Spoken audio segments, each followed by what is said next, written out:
नमस्कार, मैं हूं संजय शर्मा। आप देख रहे हैं 4 PM न्यूज़ नेटवर्क। पहले मैं सबसे पहले अपने उन करोड़ों दर्शकों का मैं दिल से आभार व्यक्त करना चाहता हूं जिन्होंने मेरे लिए दुआ करी। कुछ लोग तो ऐसे थे जो मंदिर में गए, उन्होंने मंदिर में पूजा अर्चना करी। मेरा एक मित्र है, वो कावा में नौकरी करता है। उसने कावा में कहा कि रिकॉर्डिंग करके भेजी कि मैं काबा में नमाज पढ़ के दुआ कर रहा हूं कि आपका चैनल खुले, आपकी आवाज़ बुलंद हो। और आप सबके प्यार का नतीजा था कि सरकार ने जितनी कोशिश थी उतनी करी। मैं समझ नहीं पाया आखिर तक कि ये सब चीज़ें हो क्यों रही है। आखिर मैंने ऐसा क्या किया है कि जो आप मेरे पीछे पड़े हुए हैं, आप परेशान कर रहे हैं, और बिना कुछ कहे मेरा चैनल बंद कर दिया गया। लंबी बहस चली हाई कोर्ट में। 26 वीडियो छाटे सरकार ने और कहा कि साहब ये 26 बहुत आपत्तिजनक हैं। और जो एफिडेविट लगाया है उसमें मुझे ऐसा लग रहा था जैसे मैं दाऊद इब्राहिम का भाई हूं। मैं देश को तोड़ने की साजिश कर रहा हूं, मैं कश्मीर अस्थिर कर रहा हूं, मैं मणिपुर अस्थिर कर रहा हूं, मैं भारत की विदेश नीति प्रभावित कर रहा हूं, मैं भारत की दुनिया में छवि खराब कर रहा हूं, मैं नक्सलवाद को बढ़ावा दे रहा हूं। मतलब कोई ऐसा शायद ही आरोप होगा जो किसी बहुत बड़े आतंकवादी पे लगाया जाता हो, मुझ पे लगाया ना गया हो। चैनल बंद करना बड़ा मुद्दा नहीं था। ठीक है, आप चैनल बंद कर दें, लेकिन चैनल से भी बड़ा मुद्दा ये था कि आपने मेरे माथे पर एक कलंक लगाया। जब चैनल बंद किया तो लिखा कि मैं एंटी नेशनल हूं, मैं भारत के खिलाफ हूं। और ये बात ईमानदारी से कहूं, आप लोग मुझे हंसते देखते रहे इतने दिन तक, मुझे मस्ती करते देखते रहे। मेरे को जो ब्लॉगिंग का नया चैनल है जस्ट संजय, उसको आप सब्सक्राइब करते रहे। वहाँ मैं दिन भर मस्ती करता था पिया के संग, फिजा के संग और अपने परिवार के साथ। लेकिन कहीं ना कहीं मेरे दिल में एक पीड़ा हमेशा बहुत ज़्यादा थी, दर्द था। मैं आमतौर पे जब बहुत परेशानी में होता हूँ तो मैं अपना दर्द साझा करता नहीं हूँ, कोशिश करता हूँ मेरे चेहरे पर दर्द ना आए, क्योंकि मेरी टीम मेरे उदास चेहरे को देखकर टूट जाती है। 80-90 लोग काम करते हैं मेरे यहाँ। उन सबको ये उदास संजय पसंद नहीं है। सब देखते हैं कि मैं बहुत चिल रहता हूँ, बहुत मस्ती करता हूँ, घूमता फिरता रहता हूँ। तो उन सबको लगा कि अगर मैं इस तरह उदास हो गया तो मैं एक डिप्रेशन में होऊंगा। तो सबके सब मेरे साथ खड़े थे, दुआ कर रहे थे कि चैनल मेरा खुल जाए और जल्दी खुल जाए। एक लंबी लड़ाई थी और मेरी समझ में ये नहीं आ पा रहा था कि जो 26 वीडियो चिन्हित किए गए हैं इसमें था क्या ऐसा जो सरकार कह रही है कि मैं उनके खिलाफ था। मैं सिर्फ यही तो कह रहा था कि मणिपुर में अगर नग्न करके महिलाओं को घुमाया जा रहा है तो ये किसी भी देश पे, किसी भी सभ्यता पर सबसे बड़ा कलंक है। अगर हमारे देश के प्रधानमंत्री मणिपुर, जलते हुए मणिपुर में नहीं जा रहे हैं तो ये देश पर कलंक है। मणिपुर के चीफ जस्टिस थे, उन्होंने मुझे इंटरव्यू दिया। मणिपुर के चीफ जस्टिस ने मुझसे कहा कि उनके घर के सामने गोलियां चल रही थी। ये मैं नहीं कह रहा, ये रिकॉर्डेड है, ये चीफ जस्टिस ने कहा। तो अगर मैं ये बात कह रहा हूं कि ये मणिपुर की हालत चिंताजनक है, प्रधानमंत्री को तुरंत जाना चाहिए, तो ये राष्ट्र के विरोध में कैसे हो गया, मैं कभी नहीं समझ पाया। हमारे देश के एक राज्य में अगर नग्न करके महिलाओं को घुमाया जा रहा हो, उनका अपमान किया जा रहा हो, तो फिर ये देश के खिलाफ कैसे हो गया, मैं कभी समझ नहीं पाया। मैंने कौन सा गलत सवाल किया था? मैंने पूछा था कि पहलगांव में अगर आतंकी आ गए तो कहां से आ गए? हमारी सरकार क्या कर रही थी? 2 घंटे तक वो मासूमों को मारते रहे और हम सोते रहे। गलती किसकी है? किसी की तो जवाबदेही तय करनी चाहिए। तो बताइए ये कश्मीर के खिलाफ कैसे हो गया? मैंने अगर किसानों की बात करी कि 800,000 किसान आत्महत्या कर रहे हैं, सरकार को किसानों के बारे में सोचना चाहिए, तो ये देश के खिलाफ कैसे हो गया? मैंने अगर सवाल किया कि देश के सारे संसाधन पूंजीपतियों को दिए जा रहे हैं, बेरोजगारी दर बढ़ती जा रही है, तो ये देश के खिलाफ कैसे हो गया? मैं तो कह रहा हूं ये सवाल 140 करोड़ के लोगों को पूछना चाहिए। सरकार हमारी है, सरकार हमने चुनी है, ये देश हमारा है। और मैं दावे के संग कहता हूं, जिन लोगों ने चैनल बंद किया, देश के लिए जान देने से लिए वो शायद पल भर सोचेंगे, मुझे भारत के लिए कभी अपनी जान देनी है तो मैं अपने परिवार से जान दे दूंगा। ये देश मुझे अपनी जान से ज्यादा प्यारा है। इस देश की हर परिस्थिति मुझे अपनी जान से ज्यादा प्यारी है। पहली बार ऐसा नहीं हुआ। जब पहलगांव पर हमला हुआ, हमने ये सवाल पूछे। पहलगांव के बीच में ऑपरेशन सिंदूर शुरू होने जा रहा था, शुरू हो गया था। अचानक इसी तरह यूट्यूब से मेल आया कि भारत सरकार ने कहा कि आप एंटी नेशनल हैं और आपका चैनल बंद कर दिया जाता है। हम हैरान थे। हमने यही सवाल जो आपको अभी बताए पूछे थे, और हम हैरान थे कि ये सवाल एंटी नेशनल कैसे हो गए। लेकिन हमारा चैनल बंद कर दिया गया। हमने फिर उनसे पूछा, आप बताइए तो किन परिस्थिति की वजह से आपने हमसे कहा कि हम एंटी नेशनल हैं। में कोई जवाब नहीं दिया गया। मैं हृदय से आभार व्यक्त करता हूं अपने छोटे भाई और देश के बहुत बढ़िया लॉयर मोहम्मद हैदर को, तलहा साहब को, और मैं नमन करता हूं एक ऐसे शख्स को जो हमेशा गरीबों की, पीड़ितों की मदद करते रहे हैं, कपिल सिब्बल साहब को। अगर वो ना होते तब तो शायद चैनल तभी बंद हो गया होता। वो सुप्रीम कोर्ट गए। सुप्रीम कोर्ट ने सरकार को नोटिस जारी किया कि 1 हफ्ते के अंदर बताइए कि चैनल कैसे बंद किया गया, क्यों बंद किया गया। तो 30वें दिन सरकार ने चैनल चुपचाप खोल दिया। 6ठे दिन कह दिया कि हमने अपना आदेश वापस ले लिया। लेकिन इस बीच में कुछ भक्त जिनके दिमाग में गोबर भरा हुआ है, उन्होंने पूरे देश में नैरेटिव तय किया, चलाया कि भारत के एक 4 PM चैनल को एंटी नेशनल, जो पाकिस्तान की मदद कर रहा था, उसके कारण बंद कर दिया गया। आप सोचिए, मेरे दिल की पीड़ा सोचिए, मेरे परिवार की पीड़ा सोचिए। 16 पाकिस्तान के चैनल बंद और भारत का इकलौता चैनल मैं बंद। ऑपरेशन सिंदूर। मैंने क्या गुनाह किया? क्या पूछ लिया? मैंने सवाल कर लिया कि सरकार को बताना चाहिए कि वो लोग, पाकिस्तान कह रहा है कि हमारे 6 राफेल गिरा दिए, तो हमें सरकार को बताना चाहिए। हम सरकार के साथ है। पाकिस्तान की इतनी हैसियत, इतनी औकात कि वो हमारे राफेल गिरा दे। क्या ये सवाल मैं नहीं कर सकता था? क्या यह सवाल इस लोकतंत्र में इतना खराब है कि किसी व्यक्ति को नहीं करना चाहिए? क्या यह सवाल ऐसा है जो देशभक्ति पर सवाल खड़े कर सकता है? और फिर अगर मैं एंटी नेशनल था, मेरे 16 पाकिस्तान के संग एक भारत का इकलौता चैनल मेरा बंद किया गया, तो फिर आपने 6ठे दिन सुप्रीम कोर्ट में कैसे कह दिया हमने अपना आदेश वापस ले लिया? यानी 6 दिन पहले आप झूठ बोल रहे थे।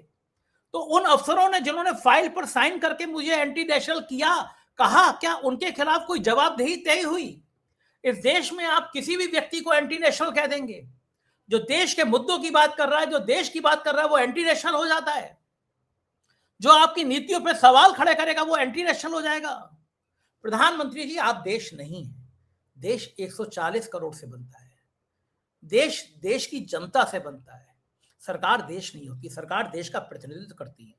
मोदी जी देश नहीं है। हम 140-150 करोड़ के देश हैं। चैनल खुला। गूगल ने बताया कि उस महीने में सबसे ज्यादा मुझे पाकिस्तान में देखा गया। पाकिस्तान के लोग कहते हैं ये भला आदमी कौन है जो हमारे चक्कर में बंद हो गया, और हम पाकिस्तान को गाली दे रहे थे, तब भी कर रहे थे, क्योंकि चैनल केवल इंडिया में बंद था, पूरी दुनिया में खुला हुआ था। और फिर आया अमेरिका और ईरान के युद्ध का मामला।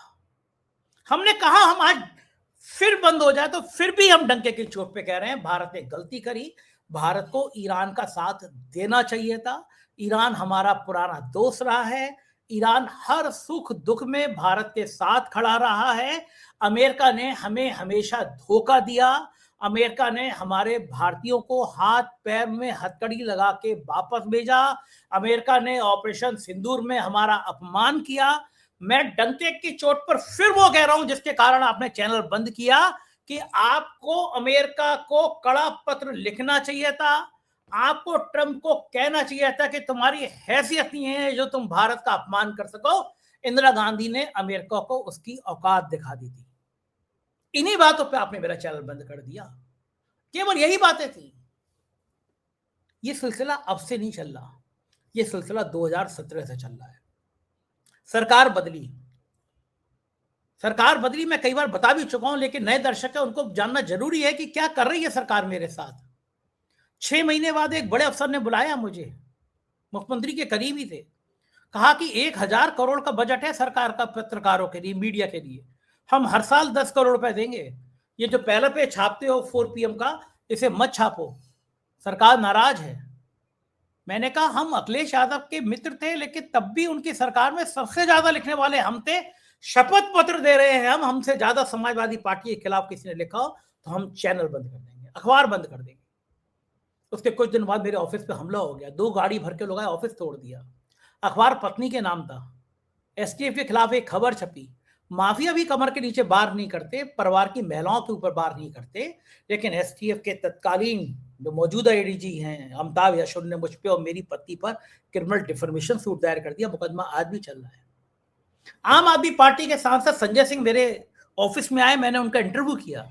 पत्रकारों को सरकारी मकान मिलते हैं, अभी भी लखनऊ में 500-700 मकान मिले होंगे पत्रकारों को, मुझे भी मिला था।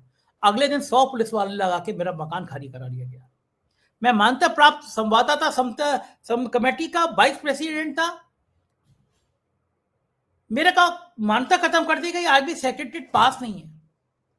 अमेरिका की यूनिवर्सिटी ऑफ मिशिगन ने मुझे बोलने को बुलाया, भाषण देने के लिए बुलाया, कहा कि हम चाहते हैं कि इंडिया का एक बड़ा जर्नलिस्ट जिसकी बात पूरे देश में सुनी जाती है वो आके हमारे यहां बोले। मेरा वीजा नहीं होने दिया।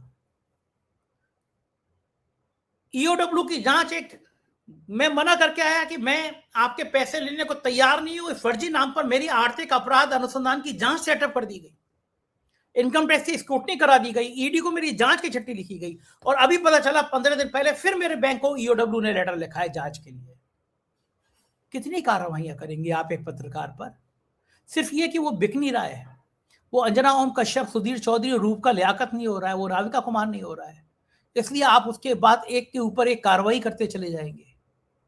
पल भर को भी मैं बेजमीर हो जाता, यकीन मानिए कब का वजीर हो जाता। किसको बुरी लगेंगी करोड़ों रुपए की दौलत? किसको बुरे लगेंगे ऐशो आराम? कौन चाहेगा कि उसकी गाड़ी का पीछे एसटीएफ करे? कौन चाहेगा कि उसको हमेशा फंसाने की साजिश करता रहे? कौन चाहेगा कि उसका चैनल बंद कर दिया जाए?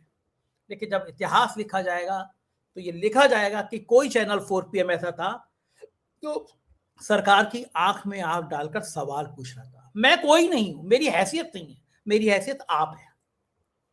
मेरी हैसियत आप हैं क्योंकि मेरा चैनल बंद होने से पहले 3 साल से लगातार देश में नंबर 1 था, लगातार व्यूअरशिप में नंबर 1 था। 1 करोड़ व्यू रोज आ रहे थे, 85 लाख सब्सक्राइबर थे। यही बात सरकार को अखर गई, यही बात समुद्र को अखर गई कि एक छोटी सी नाव कैसे उसके ऊपर तैर गई। यही दर्द था कि इनकी हैसियत कैसी हो रही है, ये बोल क्यों रहा है, इसकी जबान बंद क्यों नहीं की जा रही। मुझे पता था कि मेरी हत्या भी हो सकती है, मुझे बताया था कुछ लोगों ने। मैंने अपना टर्म इंश्योरेंस कराया, अपने परिवार को समझाया कि मैं मार दिया जाऊं तो मेरे बच्चे कैसे पलेंगे। मैंने परिवार को समझाया कि अगर मैं जेल चला जाऊं तो संतान कैसे चलेगा। इस मानसिक पीड़ा पे आप एक पत्रकार को डाल रहे हैं और फिर उसका चैनल बंद कर दे रहे हैं, फिर उसके चैनल पर रोक लगा दे रहे हैं। मैं हाईकोर्ट गया, दिल्ली हाईकोर्ट गया, अखिल सिब्बल साहब, कपिल सिब्बल साहब के बेटे, मैं उनका हार्दिक नमन करना चाहता हूं, हार्दिक अभिनंदन करना चाहता हूं कि वो मेरे मुकदमे में हाजिर हुए। हर बार की तरह हैदर भाई और तला साहब ने मेरी रिट तैयार करी, अखिल सिब्बल साहब ने रिट में संशोधन किया और पैरवी करी, और उसके बाद माननीय न्यायमूर्ति ने वही सवाल किए जो मैं कह रहा था कि भाई आप 26 वीडियो मुझे बता ही नहीं रहे हो। मंत्रालय की मीटिंग हुई मेरा जवाब सुनने के लिए, मंत्रालय के अफसर कह रहे हैं कि आप ईरान और पाकिस्तान और अमेरिका के लिए कैसे बोल सकते हैं कि हम अमेरिका के दबाव में अमेरिका के लिए क्यों बोल रहे हैं। मैंने कहा कि आपने गोदी मीडिया समझाया है, आप मुझे तय करेंगे कि मुझे ईरान की बुराई करनी है और अमेरिका की तारीफ करनी है तो माफ करिए, मेरे को बंद कर दीजिए, मेरा चैनल बंद कर दीजिए, लेकिन मैं अमेरिका जैसे देश के गुणगान नहीं कर सकता हूं जो हत्यारा देश है। मैं ईरान की उन बच्चियों के लिए जरूर बोलूंगा जो 250 बच्चियां मार दी गई। आप बंद कर सकते हो, महात्मा गांधी ने कहा आप मुझे मार सकते हो, मेरी आवाज को नहीं मार सकते। आप सत्य परेशान हो सकता है, पराजित नहीं हो सकता। मेरा न्यायपालिका में पूर्ण विश्वास था, आज ये विश्वास और पुख्ता हुआ। माननीय न्यायमूर्ति जी ने इलाहाबाद हाई कोर्ट, क्षमा कीजिएगा, दिल्ली हाई कोर्ट के माननीय न्यायमूर्ति जी ने चैनल खोलने के आदेश कर दिए हैं। विस्तृत आदेश कुछ घंटों बाद मिल जाएगा। बहुत लोग परेशान थे, इसलिए मैंने सोचा ये लाइव आके बता दूं। अब आपकी जिम्मेदारी है, क्योंकि जब चैनल बंद होता है तो बहुत नुकसान होता है, आर्थिक नुकसान बहुत होता है। 2 महीने 80-90 लोगों की सैलरी होती है, चैनल का एरोथेजम नीचे चला जाता है, इसको ऊपर आने में महीनों लगते हैं क्योंकि आपका नोटिफिकेशन बंद हो जाता है। तो मुझे पता है कि 3-4 महीने चैनल को ठीक होने में लगेंगे। आप बस मेरा इतना साथ दे दीजिए, जैसे ही 4 पीएम न्यूज़ का ये नेशनल चैनल खुले, शायद आज रात तक या कल तक खुल जाना चाहिए। एक प्रक्रिया है, कोर्ट का ऑर्डर आएगा, मंत्रालय भेजेगा यूट्यूब को, यूट्यूब फिर उस पे ऑर्डर करेगा।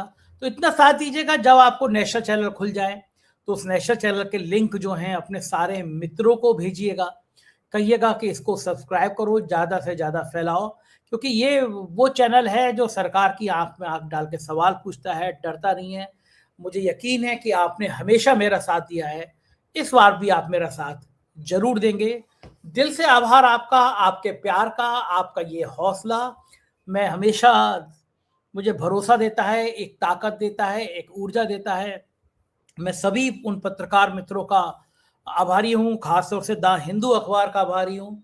द हिंदू एक ऐसा अखबार है जिसमें एक लाइन भी आना बड़ा मुश्किल होती है। उन्होंने फुल पेज मेरे ऊपर स्टोरी करी। मैं बॉम्बे में था, उनके फोटोग्राफर आए, जिस कमरे में मैं बैठा हूँ, इस कमरे में उन्होंने फोटो खींचे, फुल पेज स्टोरी करी मेरे पास। तमाम यूट्यूब चैनल ने मेरे ऊपर वीडियो बनाए, दुनिया के अलग अलग अखबारों ने लेख लिख के। मैं उन सब का, तमाम दर्शकों का, माननीय न्यायमूर्ति जी का, न्यायालय का, सभी वकीलों का, सबका, उन सभी का जिन्होंने मेरे लिए दुआ करी, मैं हृदय से आभार व्यक्त करता हूँ। यकीन दिलाता हूँ कि मैं हमेशा आपके साथ खड़ा रहूँगा, सच की लड़ाई लड़ता रहूँगा। कितने भी परेशान कर लें ये मुझे, मैं ऐसे ही बोलता रहूँगा, क्योंकि लोकतंत्र जब मर रहा होता है तो उन आवाज़ों का ज़िंदा रहना बहुत ज़रूरी होता है, जो लोकतंत्र बचाने की संघर्ष कर रही हैं, जो हिंदू मुसलमान की एकता को बनाए रखने में संघर्ष कर रही हैं। मैं उनका ही एक सिपाही बनना चाहता हूँ। एक छोटा-सा किस्सा आखिर में सुनाऊँगा। जब भगवान राम श्रीलंका पर चढ़ाई करने जा रहे थे, तो एक चींटी एक कण उठा के ले जा रही थी। एक वानर ने पूछा, चींटी, पुल बनाने जा रहे हैं भगवान राम, तेरे इस कण से क्या होगा? क्या पुल बन जाएगा? चींटी ने जवाब दिया, वो इतिहास के पन्नों में दर्ज है। चींटी ने कहा, पुल बने ना बने, लेकिन जब इतिहास लिखा जाएगा तो ये याद किया जाएगा कि भगवान राम जब पुल बना रहे थे तो एक अंश मेरा भी था। मैं यही चाहता हूँ, जब लोकतंत्र का इतिहास लिखा जाए, कि इस तानाशाही के दौर में जब लोकतांत्रिक व्यवस्थाओं को खत्म किया जा रहा था, तो उस चींटी के कण में एक योगदान 4 पीएम का भी था, आप सभी का था। बहुत बहुत शुक्रिया। जय हिंद।